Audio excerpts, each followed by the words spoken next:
Hey, y'all. Welcome to For the Fans, where tonight we are going to talk about that epic season finale of Survivor 42, where we got to see a really great winner crowned, really great final episode. It was exciting. It was, pulled on your heartstrings a little bit, just all the things that you can kind of want. And I think it really was a great ending to a very, very good season. So I'm excited to dig into it with y'all tonight.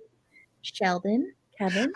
I didn't cry. I wasn't emotional at all. It felt like I expected everything that happened. Everything went exactly according to plan about what we said. But the thing, I do want to say this. Sheldon, I want to congratulate you on being the only Canadian representative today because you get to take all the Maryanne credit. You get to take all of it. I am not responsible. Just because I'm from Canada doesn't mean shit. However, I will find her.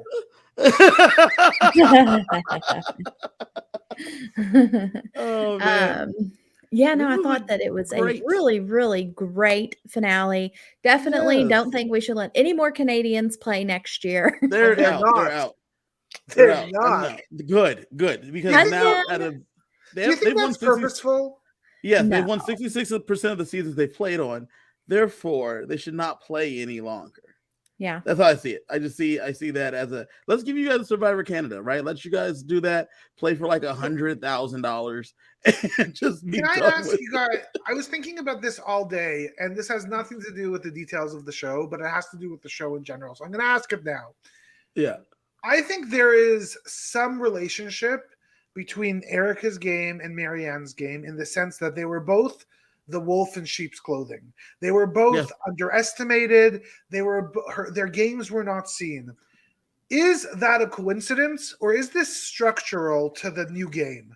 So I think that's a really, really good thing to dig into, and I do have some thoughts because I was kind of thinking that too when I was thinking about things for us to talk about tonight. And are we in a new era? Because we have seen these two winners back. You just asked if we're a new era. Jeff has told me many times that we're in a new era. He has told me at the beginning of the season. He's told me multiple times throughout the season. And he hammered it home when he even asked the people during the after show last night, how do you guys feel about the new era of Survivor? Yeah, I mean, like we're physically seeing a different game, different advantages, shorter game, no food, small tribes, all of that. But, to have these back-to-back winners when they haven't seen the seasons, but, to have similar gameplay from the two winners. Different obviously, but similar, different personalities. Underestimated.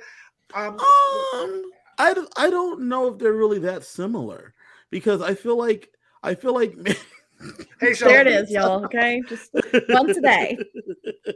I feel like Maryanne actually played a better game to me than Erica. Agreed. Oh yeah.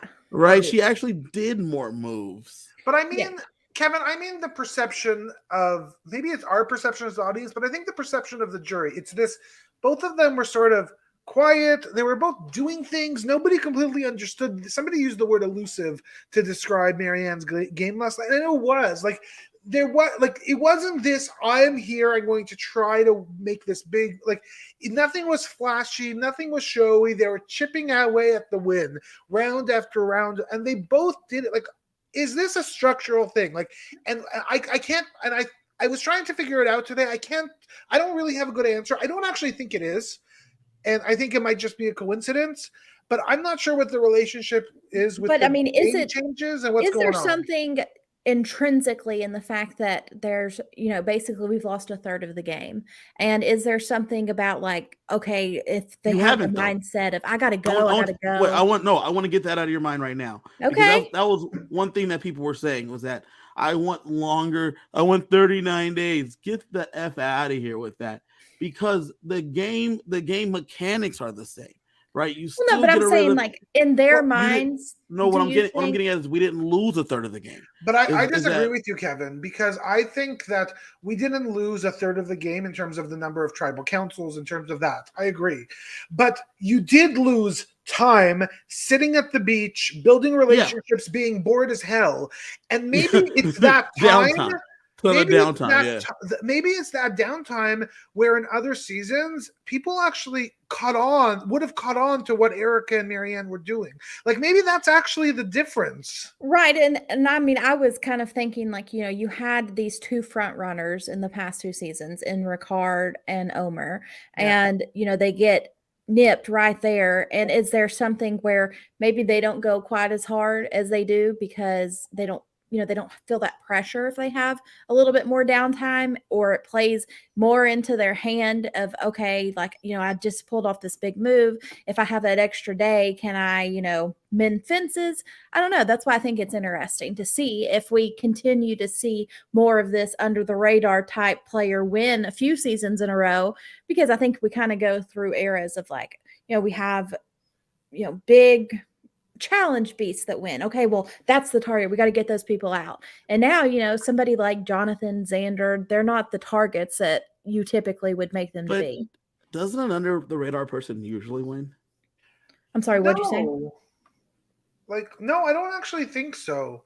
Like the last few seasons outside of the last two. So I think you have to take Winners of War out. I think you have to take Island of the Idols out because that was just so weird and different. And it's like it was Adam Klein and Under the Radar. He wasn't really good at the game, I would argue, but won because he at least tried and was emotional and was trying to play the game. He wasn't under the radar at all. Okay, so let's run them back real fast. Chris Underwood 138. Right, Edge of Extinction. I wouldn't put him in that. That's an anomaly because no, but what I'm getting at is that Devins was the dominant personality there. Nick Wilson wins 37.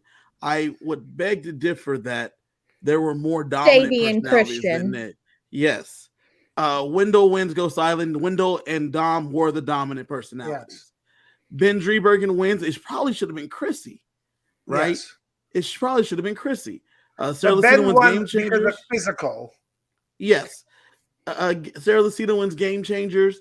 It possibly could have been Brad, right? Brad was the more dominant one in Game Changers. Adam Klein wins Millennials versus Gen X. But I think he's this more dominant. I think than this Ken is and actually Hannah. this is making the argument of my point. I'm sorry to interrupt, Kevin. Like I kind of agree with what you're saying. But the difference is we at least got to see a lot more moves by all of these people and a lot more of the stuff. And so the like better we're question seeing a lot editing. Well, it might be an editing 100%. It might be the editing thing. And they're purposely not showing us who is going to ultimately win. That could be part of it. But like I feel like it does feel like it's an under the radar winning thing. If it's editing, if it's the actual game, like we don't know. Only the people on that island know. And actually not even the people on the island know. Only the producers know because they've seen multiple seasons. So I don't know. I think time will tell, obviously. Yeah. But I'm not sure. Yeah. I'm with you. I think it'll be interesting. So let's get into the specifics of this episode. Kind of what we all thought might happen does happen, and we end up losing Lindsay at the final 5. So let's talk about what we saw from Lindsay in this final episode. So they get to this new beach, right? And Lindsay is like, why would you leave me out the vote? Like, what's going on here? I voted for Jonathan. Jonathan's like pissed off. I didn't understand this. So let's talk about that. I think that's interesting because like while this is happening, Sheldon's messaging me and he's like, yeah, Jonathan's kind of a dick. Like, and he is. Well, he's calling her aggressive when she wasn't aggressive. She was pissed. Right. Yeah. But I mean, Jonathan's not wrong. Like, Lindsay, I mean, I didn't let you in on the plan because is folly. Like, the conversation is insane. Yeah. Yeah, but like Jonathan's not wrong in that, Lindsay, like I didn't clue you in on the plan because we're not good alliance members when you're voting for me. And Lindsay's like, but that's after the fact. That is he is using the causation or the result to explain the causation. That's not what happened, right? He wasn't fooling her in. But if he's hearing his name from Lindsay's mouth multiple rounds, obviously they know that they're not together. But gosh, Jonathan's execution is so freaking terrible. And this is where hold on. Who would he be hearing Lindsay saying his name from? Right? She didn't go to Mike with that. Maryanne is not going to give that. We don't see it all. No, there's no. She's not going to go to Mike because she knows that bed buddies, So- right? Well, So Maryanne. what's the better? It could have been Maryanne, but maybe what's the better argument? You're a freaking threat, and maybe that should have just been it. Like, why didn't he just say the truth? Yeah. Yeah. Like, hey, Great question. you're close to Omer, so that's why we couldn't tell you. We knew that you had an idol. We didn't want you to play it on him. Period. And where the problem comes in is him calling Lindsay aggressive, and like the whole conversation is just Lindsay's off base in that, like, Jonathan doesn't have to explain anything to her. She wrote his name down. I have And to say, Jonathan, you're a douche. I have Period. to say, I would like if I were playing this game, I would have such issues working with Jonathan. Like I would not stand. It would be really bad, and Jonathan would probably be the reason I lose the game because I think I kind of now understand Lindsay's obsession. Because he would, I think we didn't see how annoying he completely was. We started seeing glimpses of it, but I think that he was so patronizing and so condescending that it became like her only job was to get rid of Jonathan. Strategically, not the right move, but I get it now in ways I did not understand it before. He was so in everybody's face. Yes. It's hard to see when it's happening, right? And that's what I was getting at when we talked a couple nights ago, was that Jonathan was becoming more and more apparent of his annoying tendencies because he's spending more time with them. Interesting fun fact: yesterday I went to the theater and I saw Tootsie, and I happened to be Who sitting. did you see? Tootsie. I saw the play Tootsie. Don't know what that is. What is this? It was a movie with Dustin Hoffman, and then it's now a stage play. I was sitting next to two people, very funny. They were discussing Survivor, and so I butted my nose into their conversation. It was two men that was sitting next to me, and I had happened to watch the East Coast feed of the show, so I knew what had happened. They had not, because I live here in Las Vegas, Nevada, and they were like, man, I really hope Jonathan wins tonight. And that's when I heard them say that. I then leaned over and I listened in, and then they said, yeah, I just really hope that annoying girl does not win. And that's when I jumped in there. I said, Maryanne. And then one of the guys was like, yeah. Then the other one said, well, she had like a bit of a resume now after the Omar move. I said, correct. And they said, but she was so annoying. And I said, so it's interesting because Maryanne was annoying to begin with. Jonathan became annoying as you spent more time with them. And I mentioned how, just like I did on the show, how the ladies have expressed extensively how annoyed they were with him and his behavior throughout the show. And they also were like, oh, that's a good point. I didn't think about the fact that they have all talked about how they don't like him. And I said, yeah, that's just, and I said, now Maryanne's annoyance, I think you like learn to live with it. You realize that's just who she is. But I think you made me think of like something weird that I didn't think about. They almost have different edits. Like Jonathan was like the first half of the game, I was like, oh my God, maybe I will actually like this dude. Yeah. Maybe I will actually like this jock. And then he turned. And she was, to me, honestly, a little annoying the first half of it. And then like she was very annoying to something happened. No, she was never annoying. I said I could not handle her energy. She was annoying. I could not handle her energy. I was period. Annoying. Like she is the type of I think she is lovely. I mean, my God, like probably one of the nicest people to ever win Survivor. But could she's the type of person that if I were Maryanne in real life, and I'm being just 100% honest here, I would be like, oh, she's someone that I can take in small doses. And I think everybody has a person in their life like that, where you're like, okay, I like them, but, and it comes with that ... And that's all I've said about Maryanne from the beginning. It was interesting. I think that's probably something Maryanne gets a lot. And so it was interesting though, just talking to these two men about how it changed. It's like, well, we're still rooting for Jonathan. They're obviously very much casuals, right? Based on their conversation, they're very much casuals. But it was just interesting as after I mentioned it, they were like, "Oh, yeah, no, I did notice that as well. That it's becoming bad." Well, Yeah. it's really interesting because I've been saying Maryanne for a few weeks, and I got a friend of mine. He also watches Survivor with his wife. He doesn't he doesn't podcast. So like we're all in it. So like I feel like I've been deeper into Survivor this last season than ever in my life. And I'm like, Maryanne's gonna win, and he told me, you're nuts. Like you're like it's Jonathan, like maybe Mike, but Maryanne's not gonna win. What did you do? I'm like, just watch. And it happened. Yeah, and I mean, same. My husband, he's very casual, and I think that probably the people that get more invested, that are talking about Survivor and listening to Survivor podcasts, are all going to look at it more strategically than the casual viewer. And to my husband, he's looking at it like, oh, hey, this is the game of Survivor, and Jonathan, caught fish, and he built things, and he started fires, and he won challenges. Well, Your I'm like, husband's a big fan of Borneo. guess He's what? a big fan of Borneo. Yeah, well, wait until Jonathan goes on the challenge, like then root for him. But the game of Survivor is so far beyond the physical challenges. So Adrienne says something. She says, to be honest, I want to Maryanne on my tribe because we need someone to just put a smile on our faces when the tough rain comes in and someone to hype us up. I so agree with this, but I got a question for the two of you. I would actually love to see Maryanne play in 10, 15 years. Do you think, how different do you think I don't know if she could win again. Like, I wonder if there's a little bit of immaturity in Maryanne that helped her win the game. I think that she can win like a winners at War 2. Huh. I think because at that point, I think because she has a very good play, especially here, right? I know we're supposed to be talking about the Lindsay Jonathan situation. Yeah. Even here, though, she makes this move sneakily, right? She makes it pretty sneakily. Jonathan knew about it. Mike knew about it. They had brought it up. They had talked about it, but she had done it so covertly, and she was able to adapt to the big personalities that were on her tribe.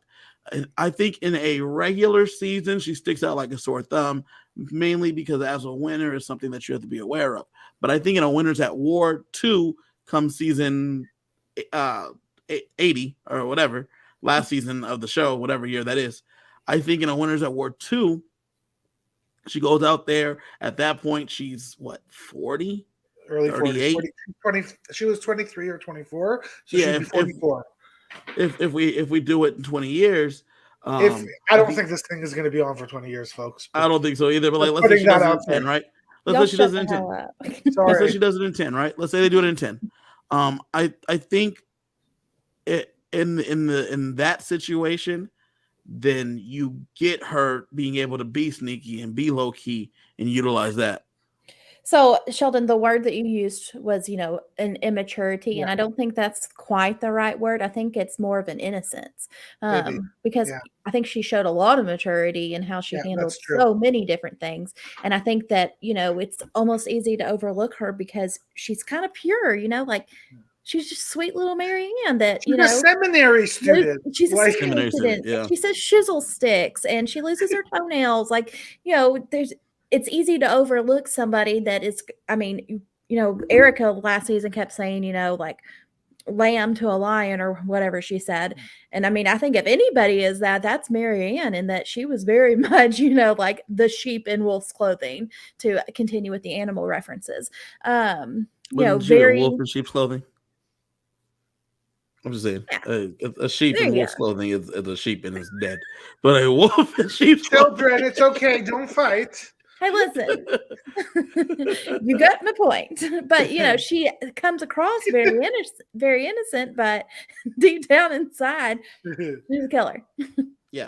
Let's move on because we got so much to talk about. So Lindsay, so they get the new tribe, right? And they got to build the new beach, which is such an interesting thing that they make them do now, right? That's such a weird, Jeff's like, great, welcome to 5, start over. And it's I wouldn't build anything. There's no point. Yeah, I don't think they did. Yeah, I don't think they did either. I don't think so. But I don't like it. I don't get it. It just seems I don't get it. It doesn't make sense to me. I don't love it. It's like a meh. It's like a meh. It's pointless. It's another thing of just why. But I do like though that they said, hey, but there's an advantage here, and everyone knows about this thing. Go look for it. I've liked that the last couple seasons. I think that's so cool. Yeah, so this is the second season in a row we've seen that where they have to solve the riddle and then go and find the clue. Kevin, you like it. Sheldon, what are your thoughts on it? I love it, actually. I think what I love about it is that the advantage isn't, it's not a game breaker. It's like it's helpful, but it's so far, like I would be more upset if it's an idol or something like that, okay, you get this advantage, you're safe. Like it could help you, it couldn't, and we see it obviously did not help Lindsay when she got it. But I love it. I actually love the idea that at this part of the game, when the game should be more so about strategy than physical or anything else, this is actually a brainy challenge. You have to be able to solve words and stuff. I love it. If I would be there, this would be the only challenge I would figure out. Yeah, I'm fine with it. I agree. I really like that it is not an idol. It is not, any type of thing that's really going to influence the game per se, and that, hey, you still are going to have to be able to do a physical part and then a puzzle with the advantage that you get in the immunity challenge. And as you say, we see Lindsay she doesn't take advantage of it. She makes a really, really big mistake when she drops the plank and has to jump down and get it. Well, she takes advantage of it. She only has to, so she wins the advantage. And then she gets to the immunity challenge. Right? Are we talking about the immunity challenge right here? Yeah, and she drops the plank. But she only had to untie one knot versus the other ones having to untie six. Unfortunately, Jonathan is in this challenge, and he catches up to her from her dropping the plank and passes her, which is insane because he's whipping through these knots. And Jonathan gets to the puzzle first, but he's a dum-dum, and he can't solve the puzzle. Not even close. I mean, I was looking at pictures like to choose for the thumbnail image, and first of all, Lindsay's right in that he completely stops working on the puzzle and is just watching Mike, but he did not even have a quarter of the puzzle finished, and he was the first one. I mean, just abysmal performance. And that is where, whenever we were talking about how great Jonathan is, I said, okay, like the tribe challenges are a lot different than the individual challenges. And we saw, I mean, Tori won 2, Lindsay won 2, Jonathan won 2. I mean, he was not able to dominate the individual portion like he was the team portion, because it has puzzles, it has dexterity, it has endurance, things that he's just not going to be as good at. But if you need someone to pick something up heavy, he's your guy. Or rescue. But I have to say, like, what I was confused about in this challenge is their strategy of, like, I think Mike did the outside first and then filled in the blank, and it obviously worked for him. But to me, like, that is a really dangerous strategy. Like, wouldn't you want to work up so that the final piece won't knock anything down? I was like, oh my god, he's gonna drop it. It's gonna be over, and then Lindsay is gonna win. And poor Mike, like, I was so impressed by him that he pulled it off and he won, which was amazing and a special moment for him. But I don't like that strategy. That's not what I would do. So I would probably take the same strategy in that anytime I've worked a jigsaw puzzle, like I put the edges together and then I fill in the inside. And so that would be my natural tendency on how to solve a puzzle. Yeah, but this is a jigsaw puzzle with gravity. Well, I didn't I said I would probably have tackled it the same way. Kevin, how would you solve it?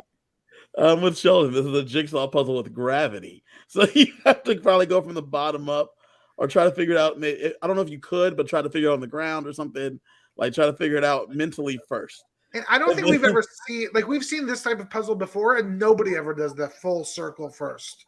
Yeah. And they both did that. I'm with them. You do like a half. You do like a half, and then you build it through. You start going up. Yeah. That makes so much more sense. Honestly, because like what I was thinking is, we're like watching Mike with like his arm over the top of the puzzle. I'm like, I am not physically tall enough to do that. Like, my ass would have knocked the whole thing off because I couldn't have gotten my armpit over the top of the puzzle.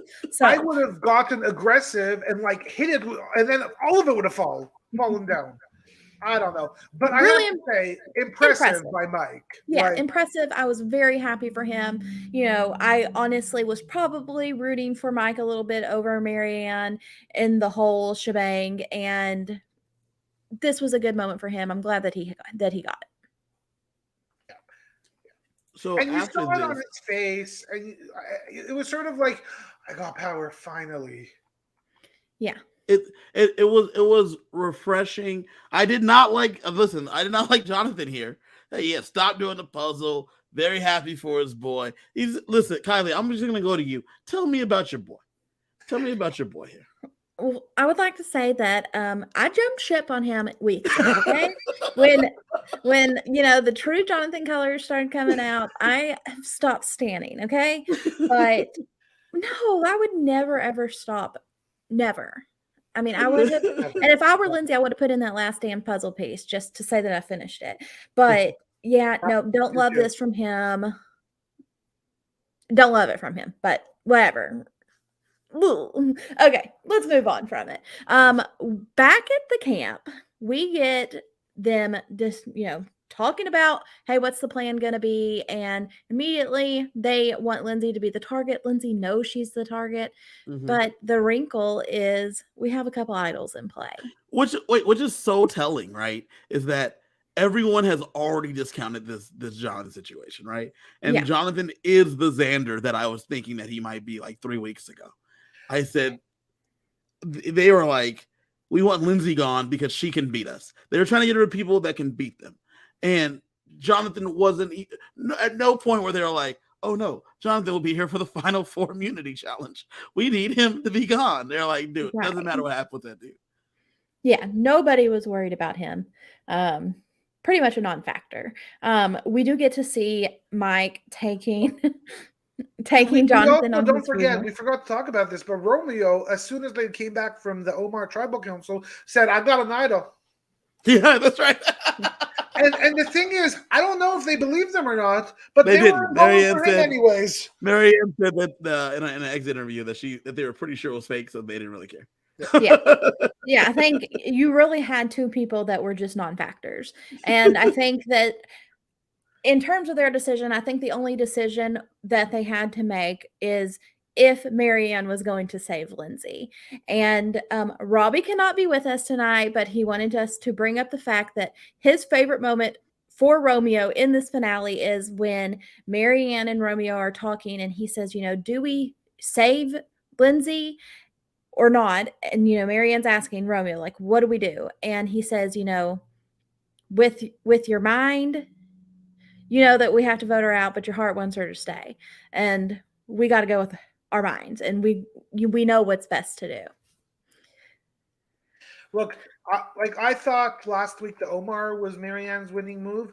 I think this was Maryanne's winning move. This is exactly Maryanne's winning move. I am so proud of the fact that I am pretty sure if Lindsay's in the final tribal council, she wins. I don't know.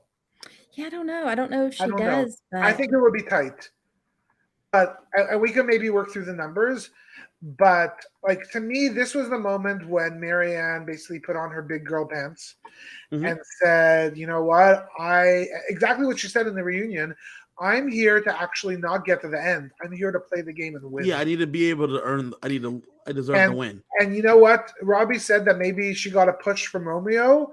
Whoever the hell she got the push from, maybe God, maybe Romeo, maybe her boyfriend Chris, or whatever his name is. Zach. Who took over her last name on Twitter. Whoever it was, I don't know. This was the winning move. This was it. So, the viewer in me wants her to take Jonathan out here. I wanted her to do the flashy move. I wanted her to get all those votes piled on Lindsay, have Mike play the idol for her, which, we obviously see him do. And then I want her to bust out her idol and save Lindsay. She made the absolute right decision, especially with her execution in Final Tribal with her idol. But the viewer in me wanted her to freaking take out Jonathan after Mike plays the idol on her. If Mike saved Jonathan, do you think she would have been extra careful and used the idol on herself? Oh, I'm sure. Yes, for sure. But also that ruins Mike's game. How so?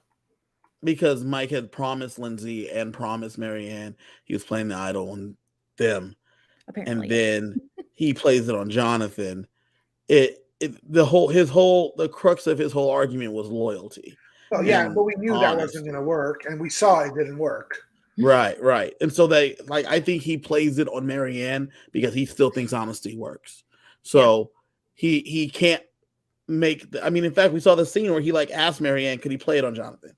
Like that, Nope. So, and we see Lindsay go down fighting. She tried so hard. And she sat down with Mike on the log and was like, hey, listen, you gonna do this for me? I know that you didn't straight up tell me that you would play it on me, but if you really want to be a man of your word and a person of integrity, this is what you got to do. And Mike is like, oh, you could tell. I think if she would have had longer, Mike's somebody that Mike could be persuaded. Well, look, she used Mike's personality. Like, she was able to understand what he needs and used it against him, and it worked. Yeah. Like, that's the Survivor winner, ever. Like, she's awesome. Yeah. She tried super hard, and so you got to give her credit for that. I give her credit for everything. I was silly that I underestimated her for so long. I thought she'd be a Kevin from BB Can. First out, gone, annoying. Wrong twice. I'm very wrong. By the way, another one who's never won a competition and won a game. Yeah. I really loved Maryanne. I really loved Lindsay here, though. I really fell for Lindsay's game, and I believe that she was the biggest threat at that moment, outside of Maryanne, obviously, and it was very obvious to them that she was. They could not have Lindsay there any longer. Yeah, and so Lindsay goes home in this vote. No one plays an idol for her. Romeo plays his fake idol. Nobody cared. How ironic is it that the two people that they discounted, Romeo and Jonathan, are physically the exact opposite humans? Yeah. What? And Ed says it here. Whenever Romeo says, I've got an idol, Mike does. He says, good for you, bud. No one for a second thought it was real. Zero chance about it. So love that. I love Mike. All right, so Lindsay's voted off. Back to the beach. Final four, baby. Yeah. I kind of hate how quickly we just roll through things here. I disagree wholeheartedly. The end game of games is the boringest part because everything's been figured out. You already know what you're doing here. This is the most boring part of every season. Big Brother, Survivor, The Challenge, The Circle. Anytime you get to a game where you're this deep, you're just trying to get to the orgs. When you get this deep, you know what you're doing at this point. This point is things have been decided, which is why I'm cool with stuff getting done in 2-3 hours. Let's just get this over with. What didn't we see, Kiley? I didn't even. We literally go from tribal council. We don't even get them going back to the beach. What is there to get? The four of them go and they say, together. Yep, we voted Lindsay out. She was good. All right, go to sleep. I just wanted to see it. Okay, I just wanted to see it. I didn't like the execution of literally going from tribal council. Next day, we're into it. Let me fill it in for you. They go back. They say, "Oh man, great job voting." Mike then says, "See, I was loyal. I played that idol on you." And she was like, "See, I told you Jonathan had nothing to worry about. We weren't voting." And Jonathan. Obviously, if there's Jonathan nothing, says, I love you guys. Thank you so much. Little girl, go sit down. And then Romeo says, I got another idol, folks. So all right, whatever, fine. Okay, so Romeo. Yeah. Wherefore art thou, Romeo? Time to get into the final immunity challenge. Okay. I think the past 5 or 6 seasons we have only seen this one or the brick balancing. That works, man. If it was the same challenge, I would be cool with it too, because this one just has so much room for variance. Yeah. Well, and we saw that. Like who were the first two people out, and how Mike and Maryanne. Mike was out with one ball. 45 seconds into the challenge. And I mean, Jeff is like driving it home. Like, oh my gosh, Mike, you are the biggest disappointment. No one has ever sucked this bad in their entire lives. Like, how are you going to live with yourself? And it's like, okay, Jeffrey. It was rude. He gets it. It was rude, folks. I think what it was that they just could not believe that one ball took him out. He just couldn't believe it. Like, all you do is you put your hand there, and then you take the ball out, then you put it in the top again, and then you put your hand there. And Mike had his hand. His hand was there, and it just like slipped out of his hand. Listen, there's Jeff being a dick. Fast forward half an hour, and tribal council to the jury. We hope you ask respectful questions. What? Did you listen to yourself? Jeffrey? Where was that yesterday, Jeffrey? Come on. Yeah. Or Mr. Jeff, as Jonathan called him. Jeff, yeah.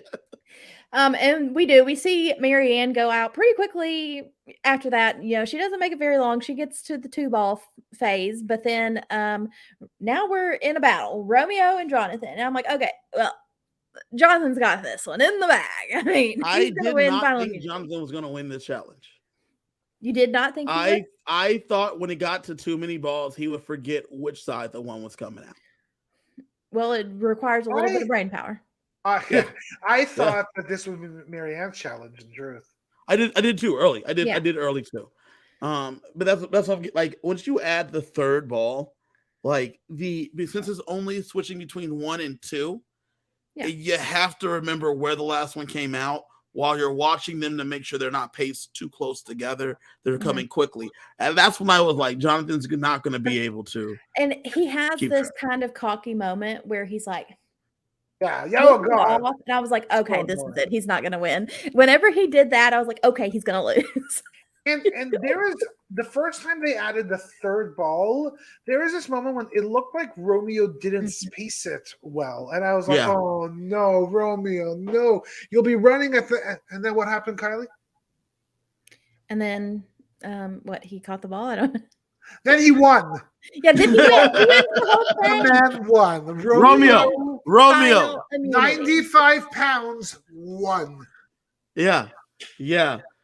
It's crazy. 4 balls in. You have to put the 4th ball in. Jonathan missed it, dropped it in almost immediately. Yeah. Here we are. Romeo's the winner. Immunity challenge. He has secured his spot, and now he has to make the decision of who's going into fire.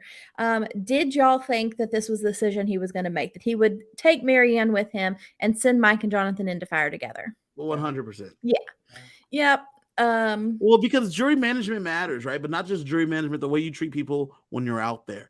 And Jonathan had been a dick to him literally the whole time. And Mike had not been much of a help either. Like he wasn't, and Maryanne had been nice to him the whole way. And people say, it's not about friends and stuff like that, but it kind of is, which is why, I mean, the three of us, we covered Big Brother Canada this past season. We didn't get to jump on with you, Sheldon, and talk about the finale, but that's why it was such an amazing thing that Josh doesn't take Betty, because that was someone he was so close to. And watching Romeo become so close to Maryanne, because she's the only one talking to him for 10 days or so, it was, to me, a no-brainer that he would take her. And it would be crazy if he chose anyone else, even Jonathan, though it would have been really funny for him to choose Jonathan, because he's like, Jonathan's been trying to get me out this whole time. I'll give you a free ride. I'll give you a ride. I'll get you to the end. I'm glad that you kept me around. On board. Yeah. I mean, obviously for Romeo's game, and he kind of talks about it in his exit press a little bit, that he knew that he knew that he wasn't going to win. But he knew that he said it. He said that he knew that. Well, I have to say, it wasn't going to happen for him. But I was surprised that he didn't talk more about the fact that he won that final immunity in the final tribal. I don't think he even mentioned it. It was so. That's the only trouble. He mentioned the fact that he knew he had to bring himself there. Yeah, I brought myself. I know he does mention it, but he. I could believe that he knew he wasn't going to win. When you have absolutely no agency. Yeah, it's hard. In the second half of the game, it's kind of hard for you to even try to convincingly weave a narrative for yourself as to how you would sway these people. But I think that he could play up the last 3 or 4 rounds of, okay, I was in on this decision. I was a swing vote to take out Omer. Without me, Maryanne did not have it. She may have had the extra vote, but Maryanne's here with me. well, I know that, but I'm saying, he's got to weave something, right? And if he were to say, so, I was a swing vote to take out Omer. I won final immunity, and then I won final immunity, but then I put myself into the fire. It's sweet. Those are all the things he needed to do, but he didn't. So. Sheldon, what are you gonna say? He had no chance. It was over. And I was just gonna say, I kind of feel bad because he seems like a good guy. Yeah, and, very nice. And watching, I'm friends with Chanel on Facebook, and she was posting some photos from their party that they were at, I think in Los Angeles yesterday. Yeah, they're at the Bryson Windows party yesterday. They seem to be having such a good time, and you saw this sort of heart in Romeo that we didn't see in the game in the photos. And I was sort of like, he must have been, this was so not for Romeo, this game. And I don't mean that to say that he shouldn't have been cast or he shouldn't have been there, but it was so completely out of his element that after merge, when everybody dumped him, the only thing I could do is feel bad. He was all by himself. Heck, he even had a relationship with Hai where they had an emotional time and then they dumped each other somehow. I don't even remember what happened. Any inroads. And I have to say, again, kudos to Maryanne that week after week we kept on hearing we're on the bottom, we're the bottom ones, we're sticking together. She kept on making it part of it. She kept on bringing him along. She kept on saying it's us together. We're going to do it. So that if something would happen, like what happened, who does he take to the final 2 with him? Kiley. Maryanne, the person that has included him and made him feel like he matters. So, that's again brilliant. A great move on her part. I want to talk about this real fast. So we see them building the fires and practicing building the fires, right? And Romeo's playing a little coy, but at least coy for the cameras. Maryanne's practicing, Jonathan's practicing, Mike is practicing. Mike assumes it's him versus Jonathan all along. Jonathan also assumes the same. Maryanne, I'm assuming, assumes the same, but wants to make sure she's prepared. Kiley said she wanted a little bit more camp life in these final 4 days. Did we need to see any of that? Well, it's become a little bit of a tradition since the Final Four fire making that we see this. But truth be told, I don't care. That's what I'm saying. I was bored as hell. I'm like, what's going on here? Do I need to see? Yes, girl. Well, I mean, the fact that struggle, one of them is going to be great. The fact that he doesn't do anything dramatic, at least on IOI, Nora's like, I'm going to take my moment and I am going to make you all. Because that was a Nora, right? That was right. Romeo has no production, so do we need it whenever there's no fun in it? No. Okay. All right. Whatever. Time for not final tribal council, but the fire making tribal council. Yes, it is going to be Jonathan versus Mike, and we get another pretty interesting fire making here, and they both get flames. I mean, Jonathan looked like, he was out of control. He had so much. When his flame finally lit, it looked like it was lightning because there was so much damn magnesium that he had shaved off. Literally. I loved watching Roxroy kept doing this teepee, this, because he was trying to get them to make a teepee so they can go. Yeah. He was just doing that, mouthing it. I thought he was saying, Jonathan, you got a really small penis. No. He was saying teepee. And so it was funny. The fire making is just so interesting because Mike's fire was out of control. Yeah, it was just flamed and it was flame on, and it was like he's got a damn bonfire. Yeah, whereas Jonathan's was how you would probably build fire. Like that's probably like how you really want a fire to go. Like you want it to be like to slowly build, and then that way you could like move it if you need to. And Jonathan built like a functional fire, and Mike built a fire to win the challenge. Yeah, I mean, Mike looked like he was an arsonist. Okay. Yes. And then he just kept those sticks on top of the thing. Mike, not doing the structure, just kept those sticks on top. Yeah, Mike wins. Very happy for this. I mean, I think the only better scenario that we could have got for a final 3 matchup is if we could have subbed out Romeo and switched in Lindsay. But I like that we have, 2 very competitive, semi-competitive people going into the final tribal. 2 people that you can look at and say, you know what, I can be happy with either one of them winning. And, if Jonathan had won, I mean, it's such a slam dunk for Maryanne, it's ridiculous. But at least with Mike there, you can have a little bit of a question. Hey, maybe he can perform. We'll get into that in a minute. But here we go. Our final 3. I got a question. Kevin, yes, Sheldon. Are we pro fire making challenge? Because the first few seasons I was very no. And now after watching it, it is really entertaining. And having to work your way into that, I don't know. I kind of like it now. The problem with the fire making challenge is that now the best player goes out at 5. I mean, just like 4? You go from instead of 4. You used to have the final 2, and the best player went out at 3. Then they expanded to a final 3, so then the best player went out at 4. Now you have a final 4, so one of the best players goes out at 5. Yeah. Like that's just kind of how that goes. It just pushes the ball back. Yeah, but you're making an assumption that the best player also is the best at making fire, and that's not always true. But they don't even want them to get there because it gives them a chance. They can't vote them out. Yeah. I thought, to me, the interesting part of the fire is sort of the thought process that we saw Jonathan actually have of, no, I want to be in there. I want to compete. I want to where I'd be exactly where Maryanne was. No, yeah. Like, what? I don't want to make a fire. I'm Maryanne on Tommy. Take me, please. Take me, take me to the end. I don't get it. Yeah, no, I don't love the fire.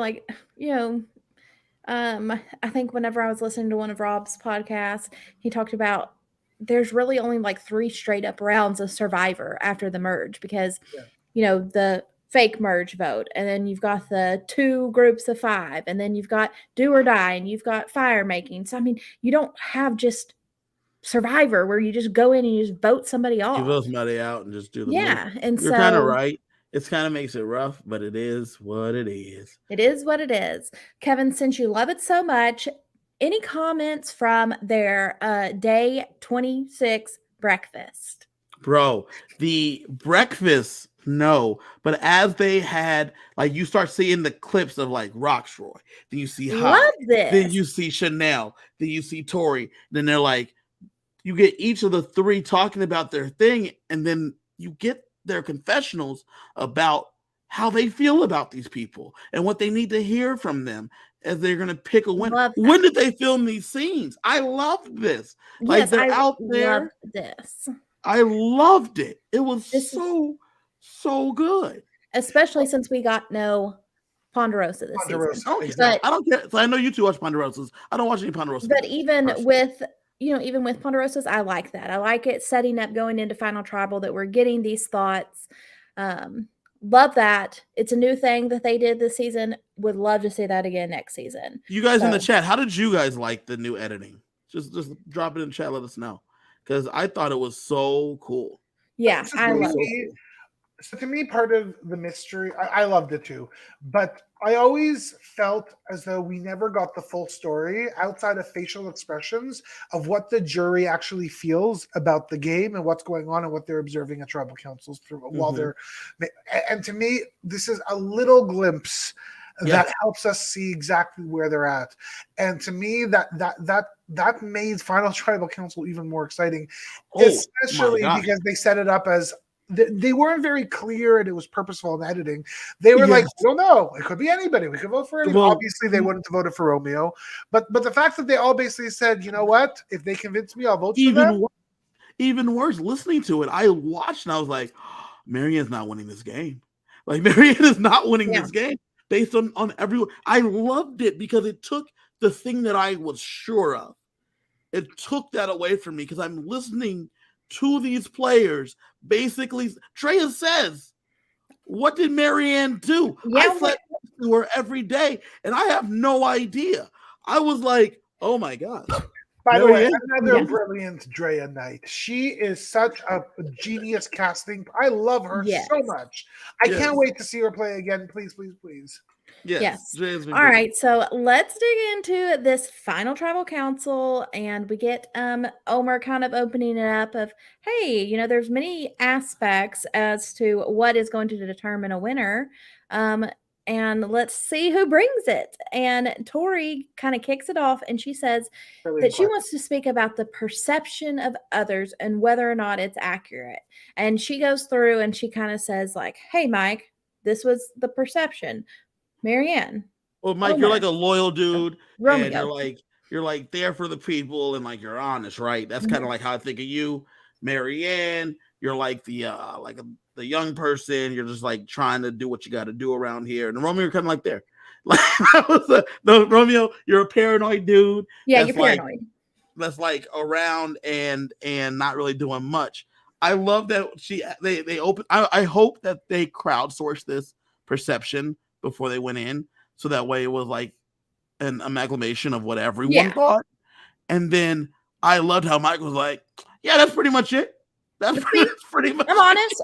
And as soon as he says this, I was like, oh no, Mike, you did the opposite of what I said in our path to victory that you needed to do. I said you had to go in and you had to take ownership of the moves that you made, and you did not do it. And he said, and I told you guys on Tuesday, he was like, the only person I was dishonest to was Rock Troy. That was the only to give him credit, she did just say 10 seconds before that, this is my perception of you. And in his mind, he's like, oh my gosh, I pulled it off. So continue with the lie.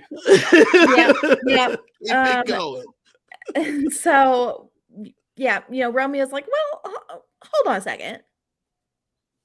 Like, I wasn't paranoid. And they're like, and we see him kind of have this very honest moment with Hai, where he says, you know, Hai, you helped me so much on a personal level. You know, I have struggled with being able to come out to all of my different family members and da-da-da-da-da.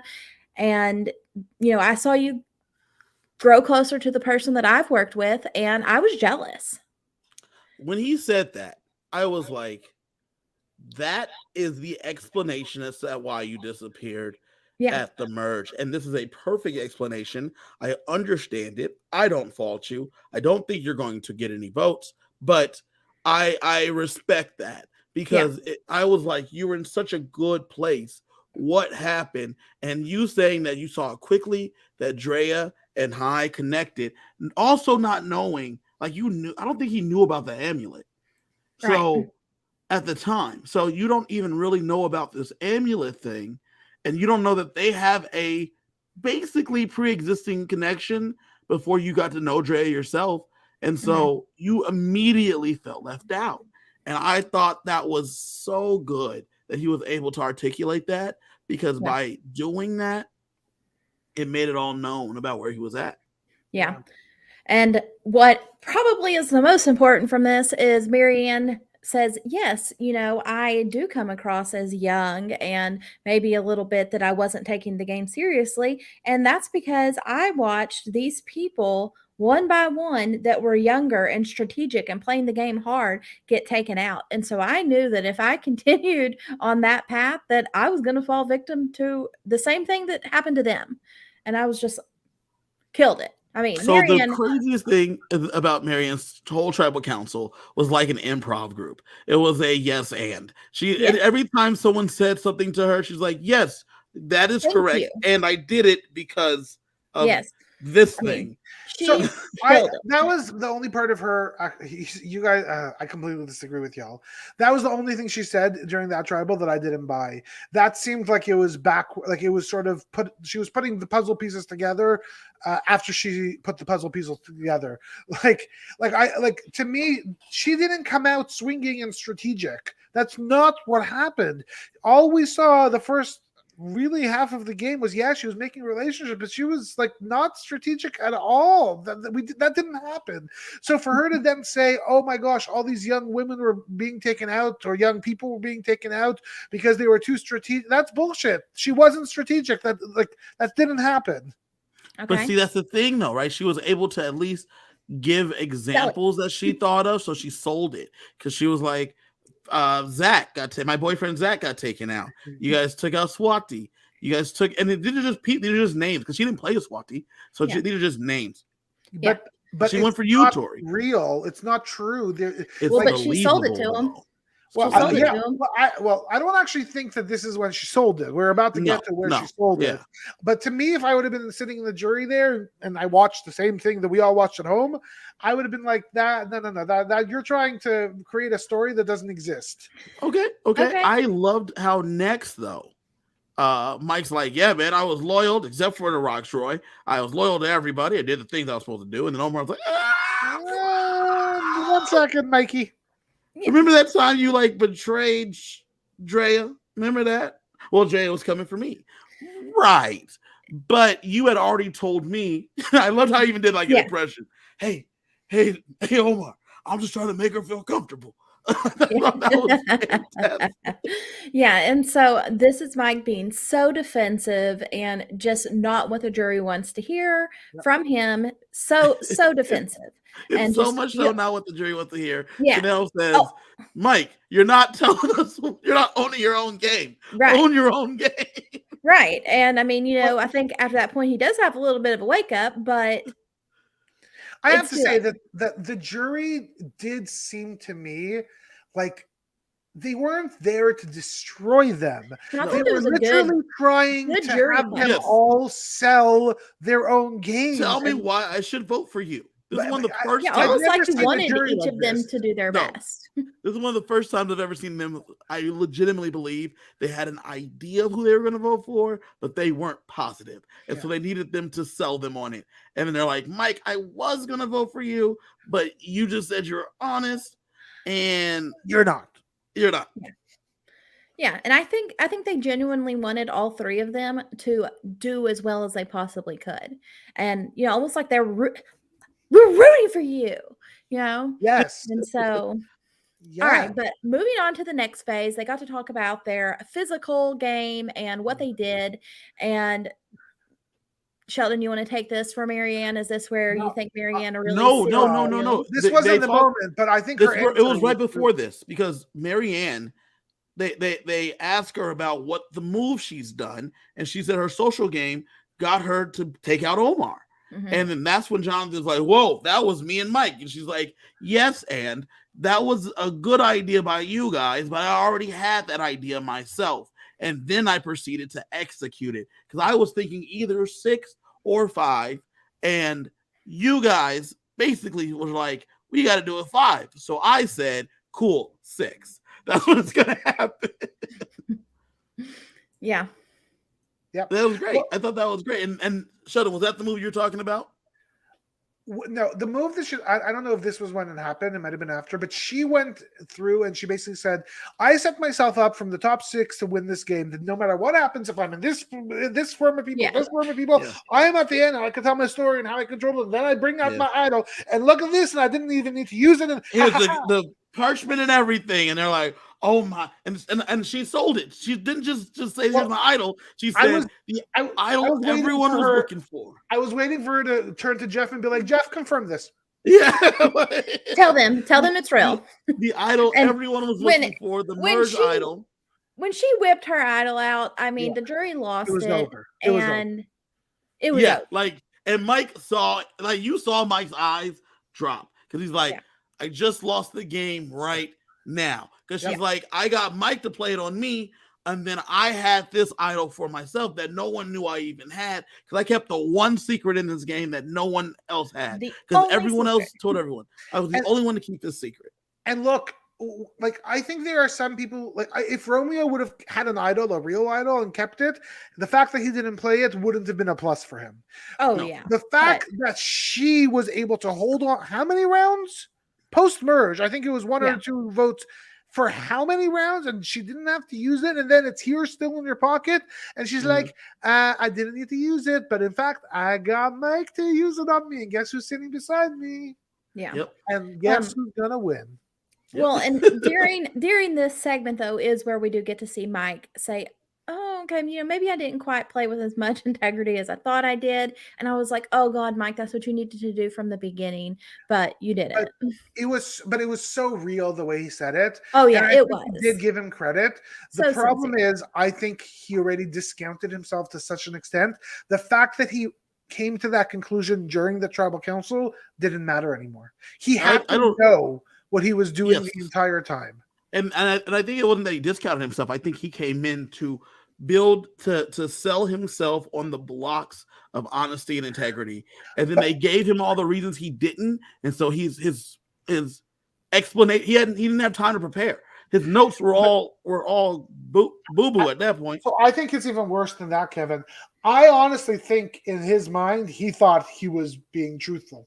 Like I think not to bring back an org you and I played. This is Sheldon when I lost in the final 2 of Pandemic Canadian this Arctic. is exactly I truly thought I was an angel. Yes. When I was doing the devil's work.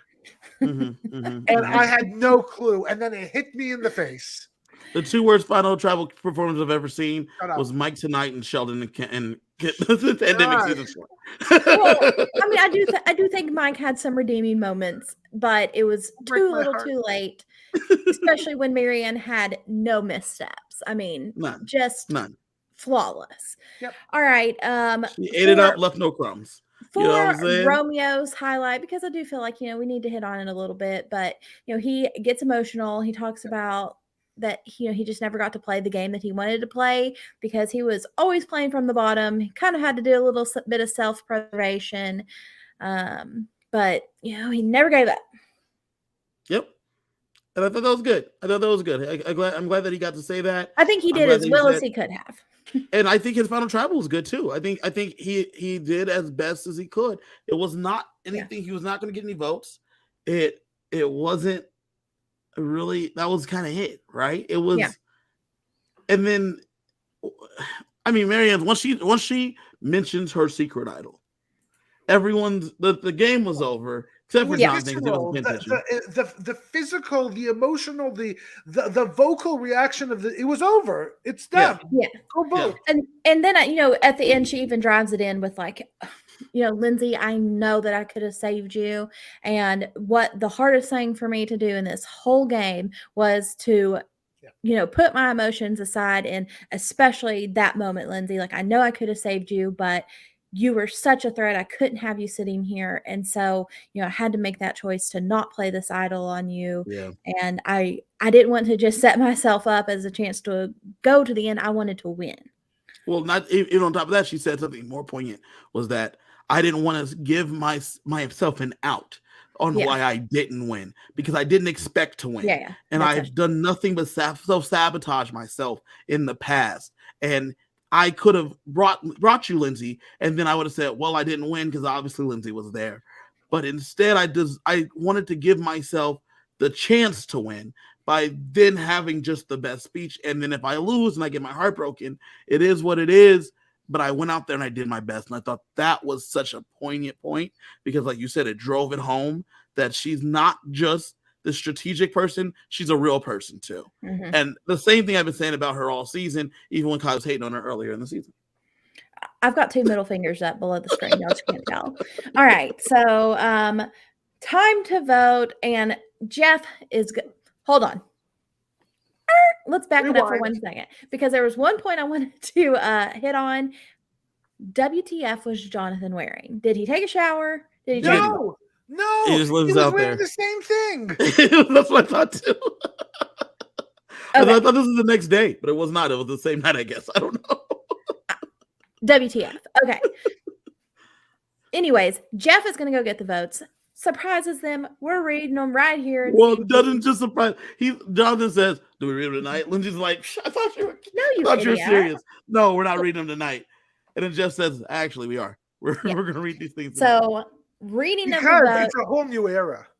Yeah, whole new era. reads the votes. Maryanne is our winner by a vote of 7-1. Did y'all think it was going to be unanimous? No, I thought It Jonathan was going wasn't to vote for Mike, unanimous. and then Yeah. Jonathan voted for Mike.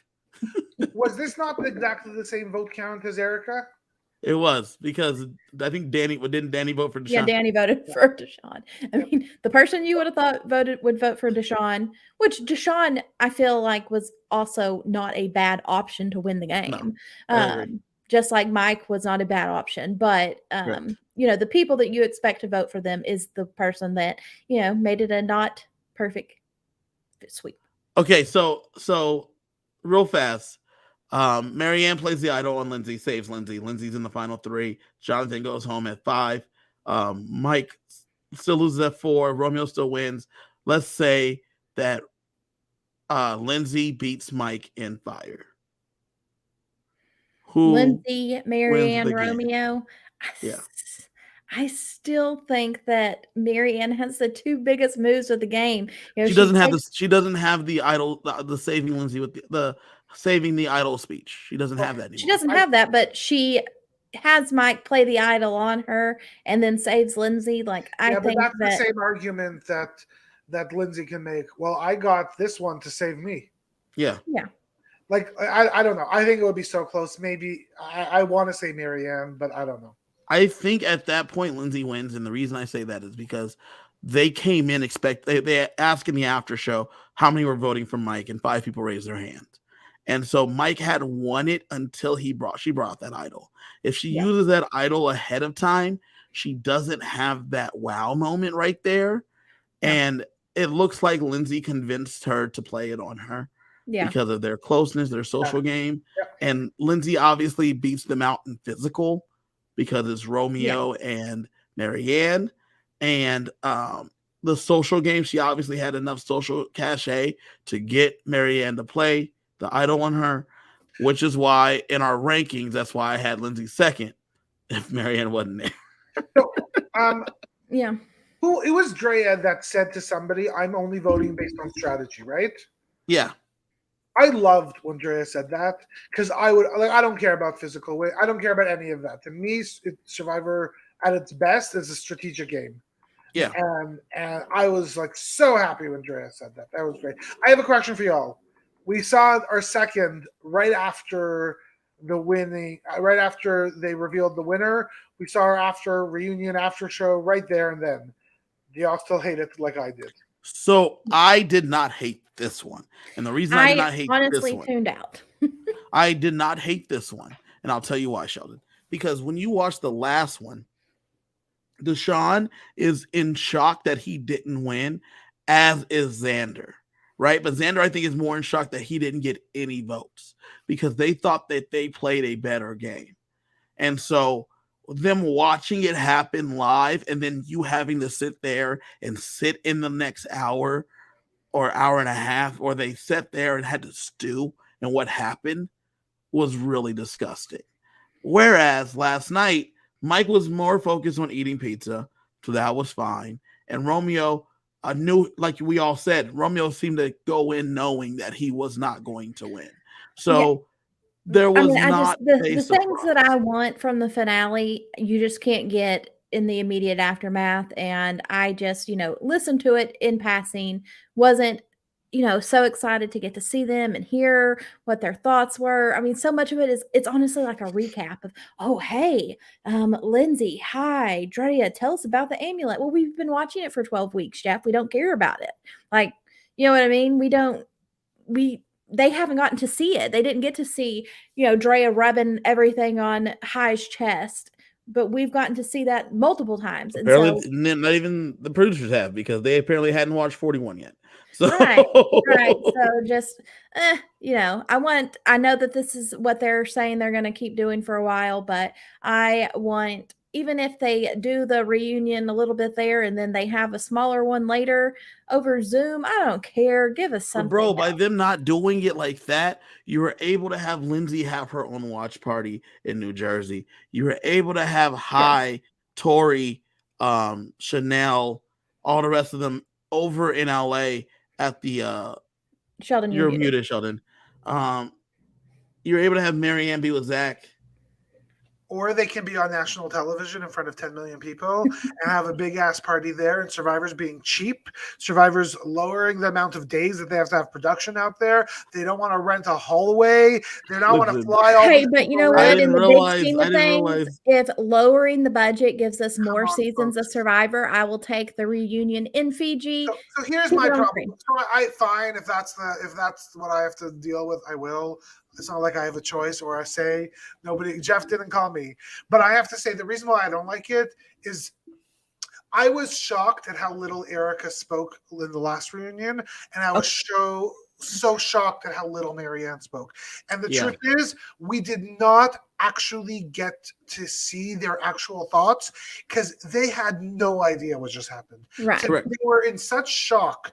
And it would just not like, I want to see the reflection. I want to see 6 or 11 months later. This is how I felt. This is what was going on in the moment, let alone the fact I hate watching people eat. That's crazy. The eating part grosses me out. I do not want to see it. It's nasty. Like, I really hate it. But I feel you on that. excuse my French, sir, CBS, give us some more money.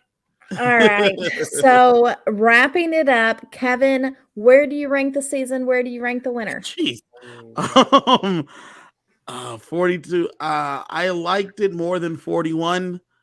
Upper half. Yeah. Bottom of the upper half. Sheldon? In the middle somewhere. Bottom of the upper half. I think that I think it's a pretty average season. The truth is, I didn't like the first half of it, so it's really hard to move it up to the top anywhere. So, like, probably lower, like middle, but lower middle. So 3/4 of the way up the list, or down. And then Maryanne in the I don't know, bottom 50. quarter. I don't know. There's things that she did that were really interesting. But I would put her at like of the 40 winners, 10th or 12th worst. Yeah, that's what I'm saying. Like of the 40 winners, maybe like number 30, number 29. Yeah. Like, she's not as bad as Bob, but right, she's not as bad as Fabio. A hell of a lot better. She's not Bob. She's not Fabio, right? So she's not at the bottom. No, she's definitely like, not at the bottom. She's much more enjoyable than that. Yeah, I mean, I'm gonna agree with y'all. I would say the season as a whole, I'll probably put, maybe like 25-ish probably, and then winner, I'll put her kind of middle of the road. So it is what it is. All right. I don't know. I don't know. Any other thoughts? I thought it was a fun season. I enjoyed it. I love any Survivor. Yeah, I liked it. Yeah, I loved it. I liked it. I didn't love it. I started liking it about 5 weeks ago. Halfway through, something turned on. The first half, I was bored as hell. It isn't. If Survivor's like pizza, man, it's always good. All right, yeah, love it. Okay, so sometimes pizza comes cold.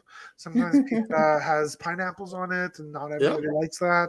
So sometimes, I don't know. Look, I'd rather Survivor than no Survivor because I'm a fan. I've been watching this forever. But was this my favorite season? I want to bring the 4 back. Don't drop it, okay? All right. Well, here on the channel, we will actually be having a little bit of a break. What? Right now there's nothing on. We got a little bit of a hiatus between. I got things to talk about. Want to hear about my dog? We got a little bit of downtime before Big Brother this summer. Depending on what happens with the Challenge USA or whatever they're calling it, we might have something thrown in before Big Brother. But if not, you'll see us, probably in about another 4 or 5 weeks once we get a Big Brother cast. Us in July, when there's a cast that's announced. I'll be out here. I'm probably going to drag Sheldon out of his frozen melted tundra. Kevin, while you are in Toronto, are you coming over to record a podcast here? Me and Sheldon might record in person. You know what I'm saying? It. I'm gonna be live collecting the money for me and Kiley. We'll be doing that. On top of that, maybe this mid-season, maybe we'll go and rank the seasons. Who knows? Maybe we get some people on here and rank the seasons of Survivor. And just hang out. Sounds good. Who knows? Or, maybe something leading into Big Brother, some type of hype you up. So thank you guys for joining us though live. Everyone that watched live and watched later, We appreciate all the views all the time. It's so And much the fun. comments. And the comments, so good. Shouts to all of you guys. You can find me at KG Fury on all platforms. I be tweeting about stuff that has to do with reality TV. You can find me nowhere. Mind your own business. I got a life. Yep, that's Sheldon. All right, we will find us back on For the Fans in a few weeks, and we will see you guys later. Bye, y'all.